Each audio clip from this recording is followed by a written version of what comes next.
Dr. Gero was gazing triumphantly at the situation.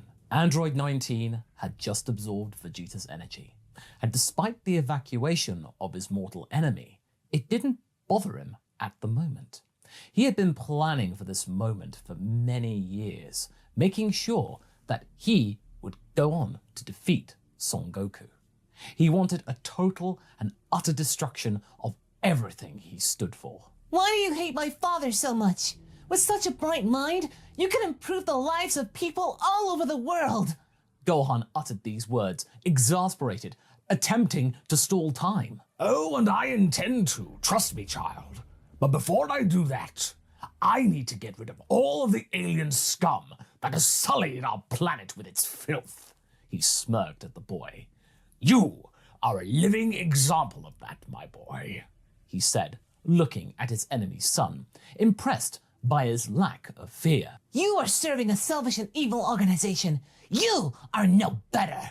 Gohan stepped forward, with Piccolo carefully following in his stead. You should exercise caution when choosing a means to your end. Look at your father's ragtag crew.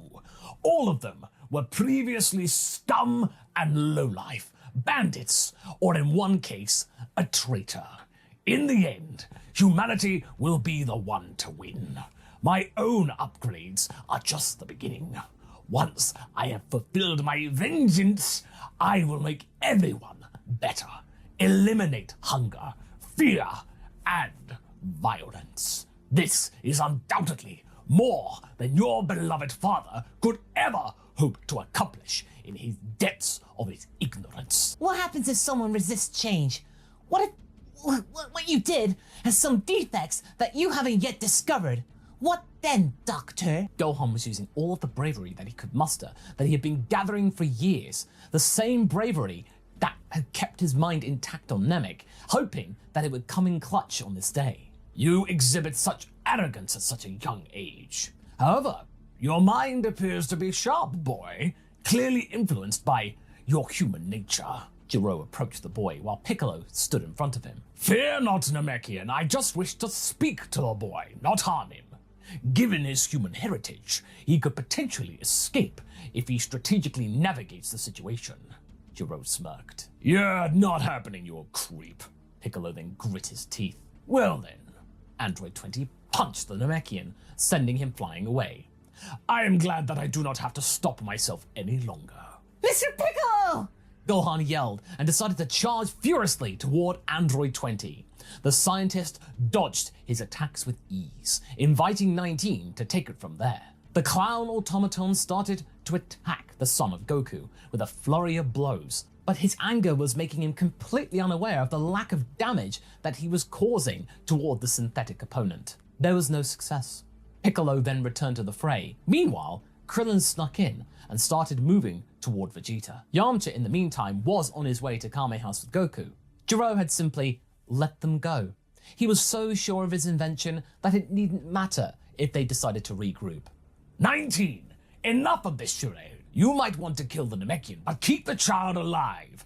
I might actually find some uses for him. He doesn't need to be conscious, though. Affirmative. The rounder android started to use the power that he had. He just took it from Vegeta as well, and then began to attack with even more severity to knock out Gohan. Despite the apparent loss of hope, a sudden scream echoed from the sky. Hey you, robotic freak! How about you look into the light? The target, identified as Tien Shinhan. Interesting. Shin! Kiko-ho! The Triclops yelled with all the power in his lungs. Oh, how adorable. He believes that what is it? Both 19 and Gero were surprised by the sheer power of the blast, which pushed them into the ground. Gohan, Piccolo, get out of here! What about? Piccolo started. Just go, damn it! You too, Krillin! Tien Shinhan was screaming at his comrades, not wanting them to dawdle any longer. While nobody was too happy to be leaving their friend at this present time, the group then recognized that their inability to defeat Gero and his automaton right now was probably a good judgment on the Triclops' behalf. They then dragged Vegeta away and evacuated the scene, leaving Tien Shinhan neo-tri-beaming the two androids to Hiffle. 19! Absorb this infernal projectile! Gero was starting to get impatient, and while this technique hadn't really done any harm, it did make them collapse and fall with every application into the Earth's crust. They simply could not move.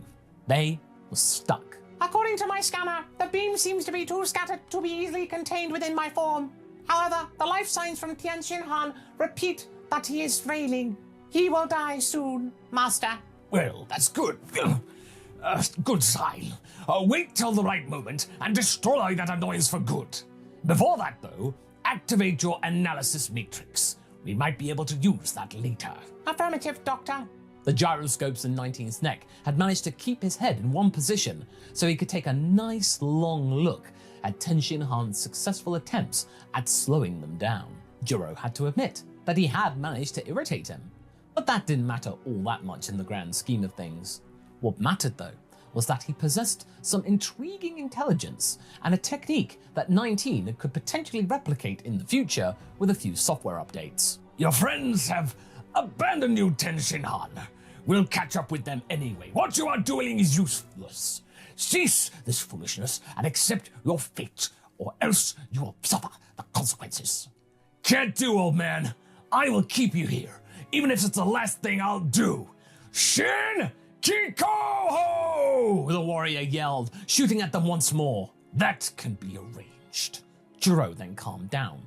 He would not be doing this forever. He just had to be patient. But there were other signs tempting him, and indeed, their scanners indicated a gradual increase in the intervals between the shots, an opportunity to escape perhaps. In fact, they did soon become long enough that he and 19 could just extricate themselves from the underground prison and strike at him directly. 19 simply grabbed him by the arm and drained his life energy. Even though there wasn't much life energy to be had after all of the Shinki Kohoing that he had been doing, the android simply shriveled him, just as he had done with Vegeta before. Once his body had become weak and fragile, Gero had broken him like a branch in a twig. It wasn't about the power he could feed to 19. No. Oh, it was all about the principle. This Triclops had irritated him. This was simply catharsis. Shall I locate our enemies, Doctor? The android looked at his creator. No. They'll find us first, knowing their insatiable lust for a challenge. Allow them to do the hard work. They cannot help themselves. Their brutish nature pushes them toward fighting. They will not see. But before Son Goku and his other worthless allies die, I do want to break them so intensely that they will end up despising fighting and allow us to work our own accord without their interruption. This will make the revenge even sweeter. Does this include the child of Son Goku, Master? You wanted me to mark him as an exception? Gero then felt a slight annoyance. It was almost as if 19 was talking back at him. I could effortlessly kill Son Goku's son, but you see, I am the bigger man. My own progeny lost their lives in the line of duty, 19. We are not monsters. This boy, sullied as he is by his alien half, possesses a surprisingly bright mind. Someone just has to, make him see the world as it truly is, unsullied by brutish fighting. The true victory over your enemy is to make him see through the truth with their own eyes. There was no answer, no confirmation. The machine was cold and frankly uncared about his own sentiments. And it was the first time, after his transplant into a new body, this feeling was starting to actually come back to him. It was loneliness. They had lost. Not only had Tien lost, but the team's spirit as a whole had crumbled. What made matters worse was that the senzu beans were unable to heal the damage that 19 had inflicted on Vegeta. Chi-Chi immediately put Goku to bed and administered the cure. Finally, just a few hours later, Trunks had arrived. Where have you been? Piccolo seemed a little bit angry almost. I'm sorry. This is not as accurate as I would have wanted this timeline. What exactly happened since I was gone? We lost, Gohan explained briefly and sadly. What? But you can't have lost, but you're alive. Trunks seemed shocked. Not Tien, Krillin explained. No, you don't understand. Something is wrong here. According to my timeline, The androids had annihilated almost everybody right away. Even you, Krillin. Well, one of them can adapt. The other individual is Dr. Gero himself. It's unfortunate that you overlooked that minor revelation. It could have helped us a lot.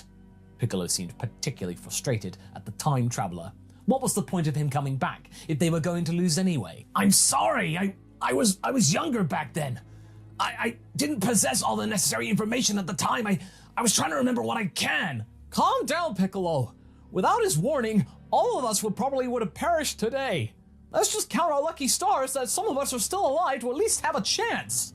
Krillin was trying to calm the Namekian down, but he just left the house angrily. He was just too angry to talk. I hope he's not going to try and fight the androids on his own. That would be madness. Trunks seemed nervous. Well, something tells me that he's gonna go and talk to Kami, Krillin uttered. Oh, don't take this against Piccolo, alright? I think he just hated not being able to contribute as much as he would have liked. Gohan approached the time traveler. Mr. Trunks, is my dad gonna be alright? He asked. In the meantime, the other half Saiyan was busy looking at Vegeta's sorry state. It was a miracle that he even survived. This had not happened in his timeline. In that timeline, Vegeta was straight up dead. Mr. Trunks? He still hadn't talked. Sorry, it's simply too much to take in right now.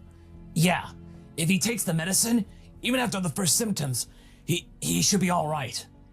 What about him, though? Trunks pointed at the prince, trying not to show any personal interest because they still did not know that Vegeta was his dad. Well, Krillin tried to use the sensu. Bulma chimed in as she walked into the room. She was holding a baby that looked at him rather weirdly. But that didn't work. I could have him transported back to Capsule Corp with some more advanced technology. We might be able to have something that could save him, perhaps. Check him out. But still, we're in a bit of a pickle either way you look at it. The androids can drain the Super Saiyan straight out of him. That I know, but still. Maybe if Goku feels better, he might be able to find a solution. Trunks tried to not look at her either, not wanting to give the game away. Well, and despite all that power draining nonsense, it would be nice to have 3 Super Saiyans. That's only something. She tried to give him an encouraging smile, but it wasn't working. Wait, had she realized? Did she know already? No. This wasn't the time to ask. Right. So, what are we gonna do now? Don't worry, we're not gonna reveal you as our asset or tip-off guy. Or they'll target your power. Hopefully, Piccolo will come back in a much better mood. Yamcha scratched his head.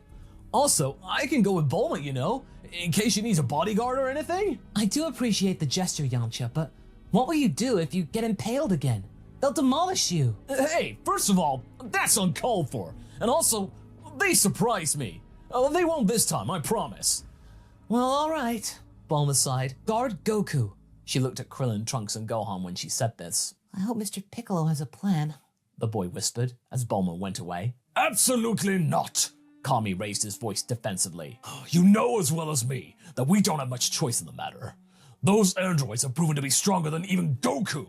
The boy from the other timeline told us. He told us what's gonna happen, and what happens is not pretty. Piccolo grated his teeth. You don't know that. His presence here may have already changed things for the better.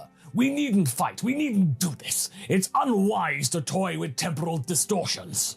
The older Namekian knocked his cane on the lookout stone floor. So, you're simply going to continue to wait up here until you fail? Or until I kill them? I refuse to remain motionless while this madman carries out his ludicrous scheme. I can always seal you into a jar and stop you, Kami scoffed.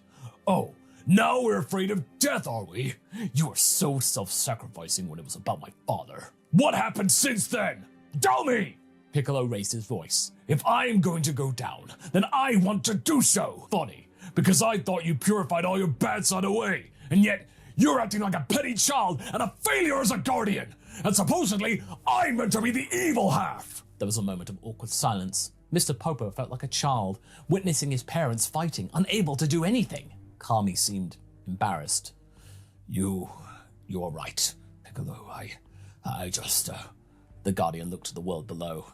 I think I am just afraid of sacrificing my soul to the unknown. If we don't do this, this maniac might turn everyone into soulless machines. Yours is not the only one that is at stake.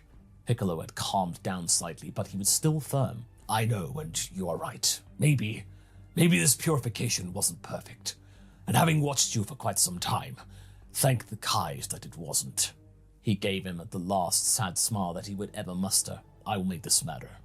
I promise. Piccolo shook his head. Perhaps this is the time when Earth no longer needs a guardian, but a great warrior. I am passing my power and my knowledge to you. Thank you. Piccolo nodded slowly. Know this. We are parting ways with the Dragon Balls. The Guardian looked at his other half. So, don't take unnecessary risks. Well, once Goku's feeling better, we're going to be sending him to Namek, so it won't matter. Kami then let out a wry smile. Am I really that replaceable? No. Nobody will be quite as annoying. Piccolo smiled at that. He placed a hand on Kami's chest. Soon the older of the two disappeared in a bright glow, his cane dropping to the cold marble floor of the lookout. A wave of energy radiated through the world, and everyone felt that something had changed. Balance had been restored. Two halves finally reunited. Piccolo, the new Piccolo, took his first breath. At least he thought he was Piccolo. He could not exactly decide that yet. Meanwhile, two androids walking through a ruined city had detected a high spike in power and certain fluctuations. Doctor, I have registered some peculiar phenomena. So did I, 19. Well, I do know that our enemies match us when it comes to, energy detection. It was a rather loud spike, Master. Shall we investigate? 19 tilted his head, awaiting command. Dr. Gero sighed audibly. Yes, 19. Yes, we shall. And that's where we're going to be leaving things for right now.